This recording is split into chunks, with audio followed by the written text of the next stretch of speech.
ketemu lagi dengan pembelajaran kimia. Bahasan kita tentang faktor-faktor yang mempengaruhi laju reaksi. Pada pertemuan sebelumnya, kita sudah bahas tentang pengaruh konsentrasi terhadap laju reaksi.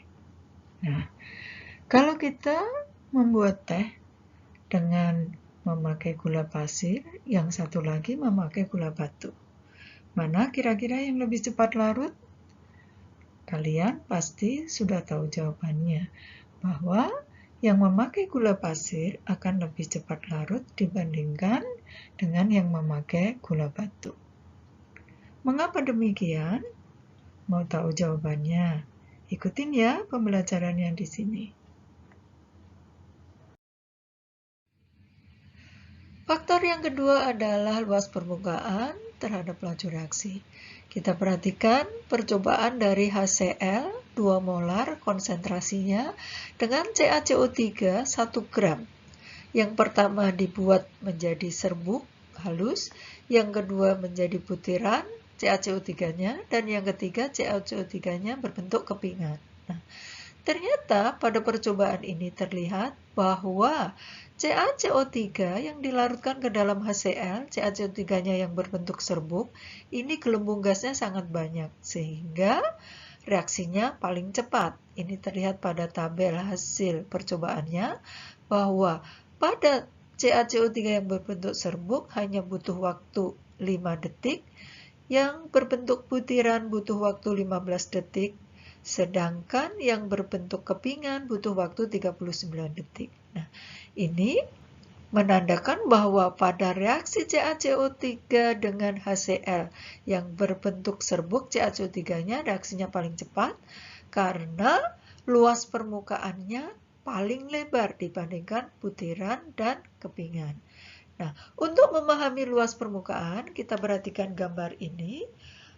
Bila sepotong dadu yang berbentuk kubus yang punya sisi 1 cm dipotong menjadi 8, maka yang semula satu dadu ini hanya punya satu luas permukaan menjadi 8 karena dipotong menjadi 8 kubus atau 8 dadu. Nah, sehingga penambahan luas permukaan bidang sentuh akan mempercepat laju reaksi. Jadi pada percobaan tadi, percobaan yang pertama CaCO3-nya dibuat menjadi serbuk, itu adalah upaya untuk menambah luas permukaan bidang sentuh. Nah, sehingga sesuai dengan teori tumbukan bahwa makin besar luas permukaan itu menyebabkan tumbukannya makin banyak, karena makin banyak bagian permukaan yang bersentuhan, sehingga lajunya menjadi semakin cepat.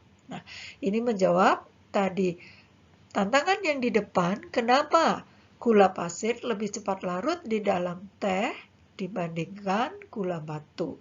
Karena gula pasir punya luas permukaan yang lebih lebar atau lebih luas dibandingkan gula batu.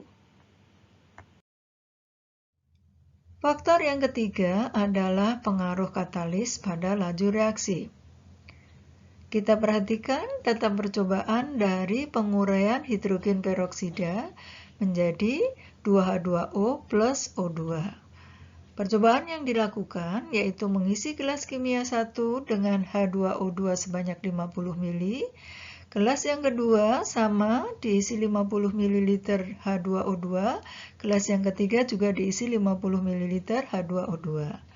Pada gelas 1 tidak ditambah zat kimia apapun. Pada gelas yang kedua ditambahkan NaCl 0,1 m. Kemudian pada gelas yang ketiga ditambah FeCl3 0,1 m. Ternyata pada percobaan ini terlihat bahwa gelas yang ketiga yang terisi H2O2 plus FeCl3 0,1 m, gelembung gas yang dihasilkan sangat banyak.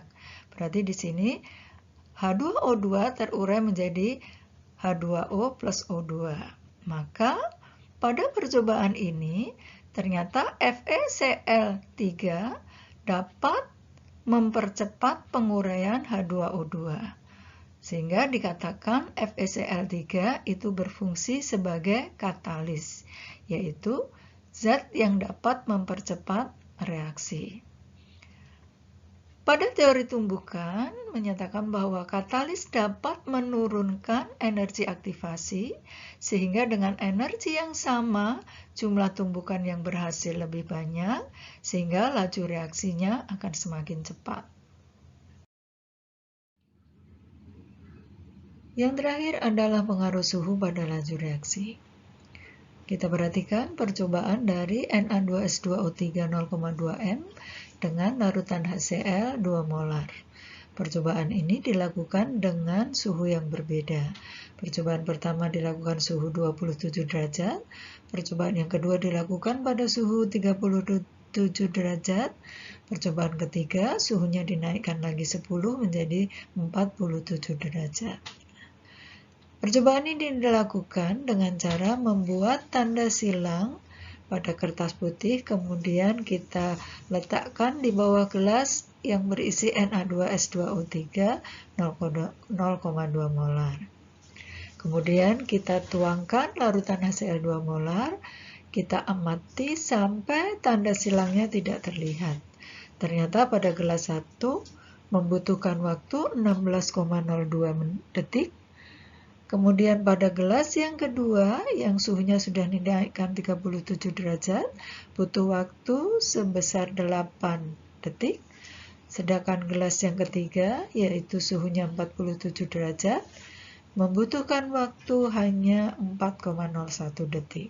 Nah, maka dari percobaan ini dapat kita tarik kesimpulan atau kita ambil kesimpulan bahwa semakin tinggi suhunya, maka laju reaksinya berlangsung semakin cepat. Nah, peningkatan suhu memang dapat mempercepat laju reaksi.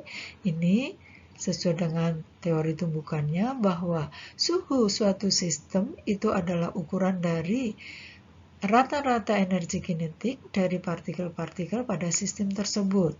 Maka jika suhu dinaikkan, maka energi kinetik partikel-partikelnya akan bertambah, sehingga kemungkinan terjadi tumbukan yang berhasil akan bertambah, maka laju reaksinya akan meningkat.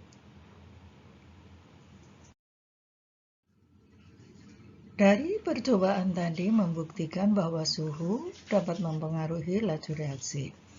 Pada umumnya, laju reaksi naik 2 kali lipat setiap kenaikan suhu sebesar 10 derajat Celcius.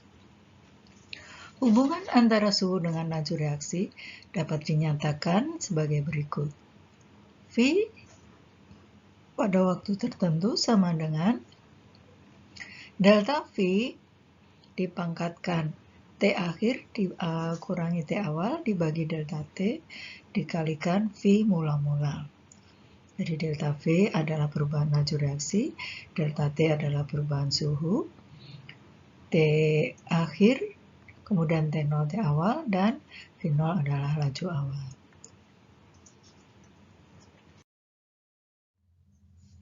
Sekarang kita perhatikan contoh soalnya. Laju suatu reaksi menjadi 2 kali lebih cepat pada setiap kenaikan suhu 10 derajat Celcius. Bila pada suhu 20 derajat Celcius, reaksi berlangsung dengan laju 2 kali 10 pangkat min 3 mol per liter per detik, maka berapa laju reaksi yang terjadi pada suhu 50 derajat Celcius? Kita masukkan ke dalam rumusnya. Di sini suhu awalnya 20, kemudian suhu akhirnya 50 derajat Celcius, V0-nya 2 kali 10 pangkat min 3 mol per liter per detik. Kemudian setiap 10 derajat berarti delta T-nya 10 menjadi 2 kali lebih cepat. Maka kita masukkan ke dalam rumusnya. Vt sama dengan V0 kali 2 pangkat T akhir min T awal dibagi delta T.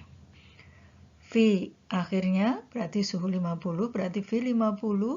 V0-nya berarti pada suhu 20, berarti V20 kali 2 pangkat 50 suhu akhir dikurang 20 suhu awal dibagi delta T-nya, 10 derajat Celcius.